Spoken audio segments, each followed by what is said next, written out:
ಮಹಿಳಾ ಉದ್ಯೋಗಿಗೆ ಲೈಂಗಿಕ ಕಿರುಕುಳ ಆರೋಪ.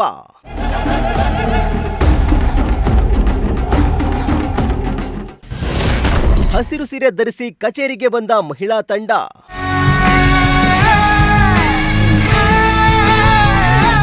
ಮಂಗಳೂರಿನ ಎಪಿಎಂಸಿ ಕಚೇರಿಯಲ್ಲಿ ಮಹಿಳಾ ಡಿ ಗ್ರೂಪ್ ಉದ್ಯೋಗಿಗೆ ಲೈಂಗಿಕ ಕಿರುಕುಳ ನೀಡಿರುವ ಆರೋಪ ಕೇಳಿಬಂದಿದೆ.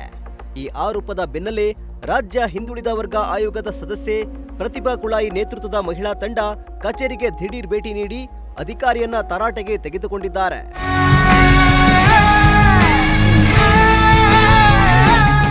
ಹೌದು, ಕೃಷಿ ಉತ್ಪನ್ನ ಮಾರುಕಟ್ಟೆ ಸಮಿತಿಯ ಕಾರ್ಯದರ್ಶಿ ಸಿಎಚ್ ಮೋಹನ್ ವಿರುದ್ಧ ಈ ಆರೋಪ ಕೇಳಿಬಂದಿದೆ. ಜೊತೆಗೆ ಮಹಿಳಾ ಉದ್ಯೋಗಿಗೆ ಸೋಮವಾರ ಹಸಿರು ಸೀರೆ ಧರಿಸಿ ಬರಲು ಸೂಚನೆ ನೀಡಿದ್ರು ಎಂದು ಆರೋಪ ಕೇಳಿಬಂದಿದೆ. ಇದಕ್ಕೆ ಪ್ರತಿಕ್ರಿಯೆಯಾಗಿ ಪ್ರತಿಭಾ ಕುಳಾಯಿ ನೇತೃತ್ವದ ಮಹಿಳೆಯರು ಹಸಿರು ಸೀರೆ ಧರಿಸಿ ಕಚೇರಿಗೆ ತೆರಳಿ ಅಧಿಕಾರಿಯನ್ನ ಹಿಗ್ಗಾಮುಗ್ಗಾ ತರಾಟೆಗೆ ತೆಗೆದುಕೊಂಡಿದ್ದಾರೆ.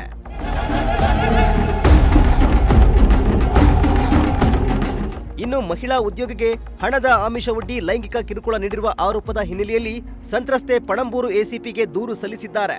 ಪ್ರಕರಣದ ಕುರಿತು ಸೂಕ್ತ ತನಿಖೆ ನಡೆಸಿ ತಪ್ಪಿತಸ್ಥರ ವಿರುದ್ಧ ಕಠಿಣ ಕ್ರಮ ಕೈಗೊಳ್ಳಬೇಕು ಎಂದು ಮಹಿಳಾ ಸಂಘಟನೆಗಳು ಒತ್ತಾಯಿಸಿವೆ. Bureau report, Prajashakti TV, Mangaluru.